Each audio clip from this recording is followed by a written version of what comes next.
Alright guys, what's the story? Welcome along to another live stream from Martin's World. I'm your host, Martin Condon. Guys, I hope everyone's doing well out there this evening. Just have a video going out there just about some of the recent work of our Gardai in Ireland. So guys, on the 30th of June, above in Kildare in Monastrevin, there was a man had his house kicked in. He had his door kicked in, and the cops went in and raided his house, and they found €40,000 worth of cannabis plants. Now, €40,000, like that's quite a bit of money, but when it comes to cannabis plants, that's only 50 plants. The Gardaí value them at about €800 each. So the Gardaí spent time planning an operation to raid a guy's house for 50 plants. Yeah, 50 plants. Like it's not a lot. Like fair enough. He could have produced quite a bit of cannabis off that. Like, but that's 50 plants. Like Gardai's time. How many Gardaí were involved in that operation? How much time was invested in that operation before they carried out the raid? Then they carried out the raid. They arrest the man. They then have to send paperwork off a file to the DPP. More people, more time, more resources. That file has to then go back to a Garda, and that Garda then has to deliver that summons to the perpetrator of the crime, and then that person has to be brought to court. When that person goes to court, it's a judge there, the Gardaí have to be there again. That person probably gets free legal aid. Do you see where I'm going with this, guys? Like the amount of it's massive, the waste. The wasted resources that goes into cannabis prohibition, and we're no close. What is the expected outcome of this? Are we just forever going to wage a war on drugs? Is this just like a forever thing? Are we happy with that? Because people use drugs, people use cannabis, people use cocaine, people use MDMA, regardless of the law. Laws have been around for a long time. Laws are unable to stop people from murdering one another, But at least if a person murders another person and there's a law there for that, at least the victim of that crime, that's what the law is there for, is to protect the victim and to give a bit of kind of payback, I suppose, for the victim, so they don't have to be going out there seeking their own vengeance, But when it comes to cannabis, when you're growing some cannabis plants, where's your victim? Who's being protected, Who were the Gardaí protecting when they were spending all that time planning and organising that raid, They definitely weren't protecting the people out there getting robbed or raped, So, that's kind of where I'm going with that. Then that was on the 30th of June. Then the very next day, also in Kildare, in Athy, the Gardaí came across another grow, and it was €64,000 worth of plants this time.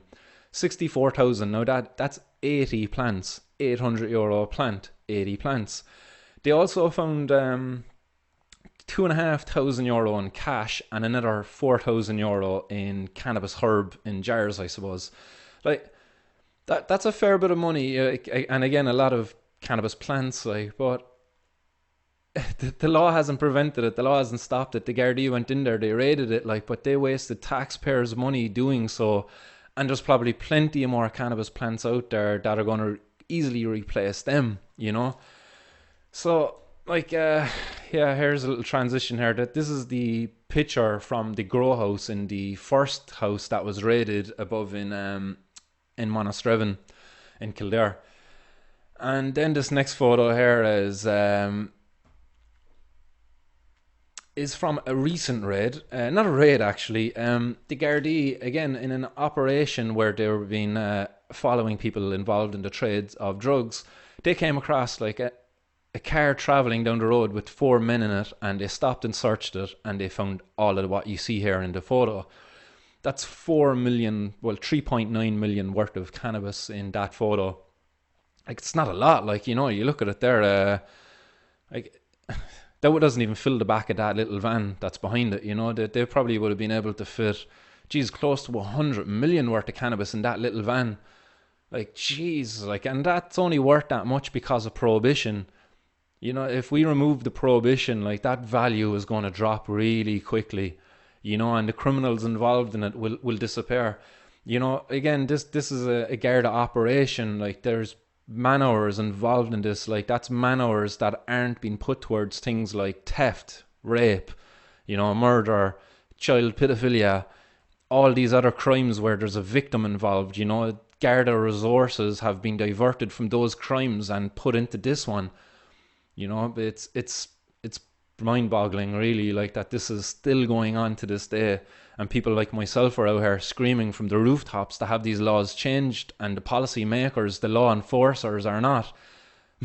As I was saying to, I was on with Neil Prendeville there yesterday, and I was saying to him, like, why is it myself that's here saying this to people and calling for change? Why is it not the judges?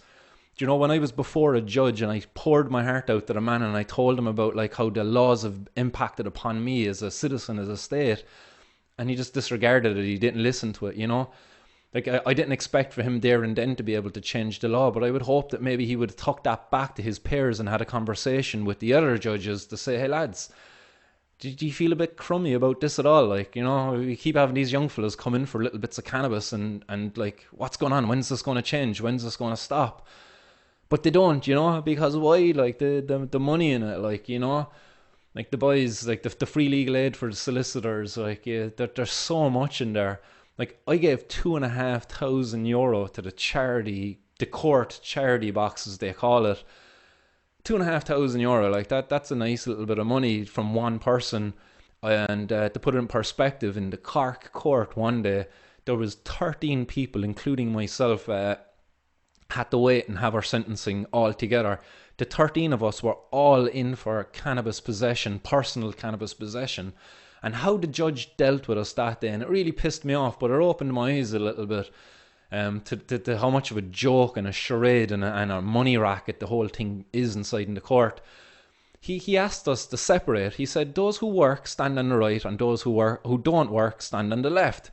And then he said, those who don't work, he goes on the left, he goes, ye can pay €225 donation to the court charity box and ye get no conviction. He goes, the guys to my right who work, he goes, ye can pay €450 to the court charity box and receive no conviction. That judge didn't talk to any of us individually. He just knew we were all there for personal supply of cannabis. He didn't know if we had previousses. He knew nothing about any of us. The only thing he wanted to know is, did you work or did you not work? So basically he wanted to know our ability to pay to not get a conviction. You know, and that's how he dealt it. Like that's a joke. That's a charade. Like that's like, it's sickening really what that is. So, you know, that's kind of what happened there anyway with that judge and things. And you know, it's myself here calling for these laws to be changed and not the judges. And it's certainly not these other guys here. You know, above in the north, there was an investigation done, and there was a lot of raids carried out and stuff. They managed to seize £360,000, I suppose, seeing as it was up in the north. And they seized 2.5 kilos of cannabis, and 6 people were arrested. And within the article that I was reading there, they alluded to the fact that there is 90 known organised crime gangs in the north with known links to paramilitary groups. And these gangs then they make their money through selling drugs, and one of those drugs they sell is cannabis. Lo and behold, yeah. So guys, the main reason we're talking about this is that look, we need to know our source. You know, it's all well and good the Gardai going out raiding these people and stuff like that. Like, but when you're buying your cannabis, it's very important you know your source, because you need to know who you're supporting. You know, you don't want to be supporting these paramilitary groups when you're buying your cannabis.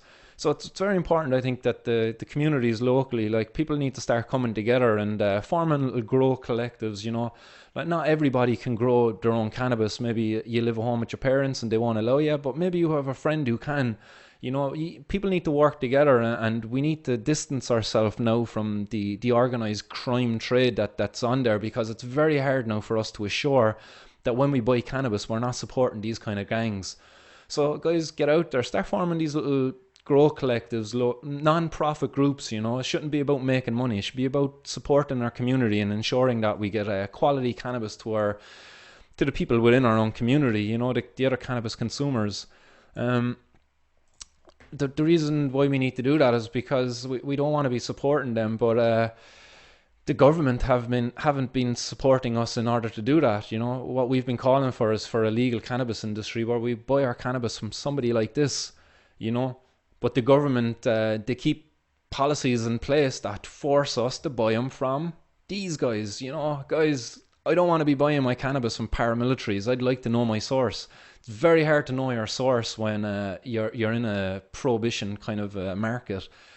So if the government could just please and listen to me, like, legalize cannabis anyway, please. You know, legalize it, regulate it, create jobs, stop funding these fucking criminals. Like, geez, let's have a little cannabis store like this, where I can go in, I can make an educated purchase at the point of sale. You know, where the person selling me my product doesn't want to sell me other drugs. You know, they only got my best interest at heart. They're educated, and the whole process is regulated. Like, man, it's madness that we still have this illegal cannabis trade here in Ireland. It was in 1990, the Cannabis Legalisation Party. The first one was formed in Cork with Olaf Terrelson and another UCC lecturer. And yet, 30 years later, here we are, you know, with all the paramilitary groups nice and bigged up. And also, you know, down south, we don't have to go up north to see the groups that are there, but we have our own down south. You know, these guys, let's have a look at them. Like, you probably recognize some of them. Like, one of them there was in the news actually recently, and I'm a bit of a martial artist myself. I'm into that thing, but Daniel Kinahan was in the news from trying to get out of the drug trade and into the boxing world. You know, like, it's quite lucrative, the money that this guy has made, and I know he's using that money to try to legitimize himself. You know, again, I just go back to ask the question: who would you rather be buying your cannabis from? These guys or this place? And if you want to buy your cannabis from this place, it's your politicians who need to enable that. That's who can change the policy, you know. Otherwise, you're going to be buying your drugs from these guys and these guys. So any politicians out there, you know, and just the general public, you know, you don't have to be a cannabis consumer or a drug consumer to support the decriminalization of drug users and for the regulation of drugs. Like, cannabis anyway, like, I can go on all day about how cannabis should be regulated, but even something like cocaine, like, there's massive implications there of having cocaine illegal. You know, just starting with the farmers who grow the coca leaf, like, they get put through some violent situations because of the criminals they have to deal with, and who force them to grow the leaves and to process them. But if we were to say regulate cocaine and the sale and the trade of it, you know, we could clean that supply line up, and we could ensure a fair trade for the farmers and all of the above. But again, as I say, I'm not a cocaine consumer. I'm a cannabis consumer, and I know most about cannabis, and I don't really know a whole lot about cocaine and how it could be regulated. But I do know that of the benefits of regulation and the removal of prohibition. So guys, thanks very much for listening. I hope you've enjoyed this little installation of Martin's World, and I hope you can do your part in helping me getting cannabis legalised in Ireland. So guys, hit that like button, hit that share button, comment, tag your friends, and thanks again. Have a nice evening. Peace.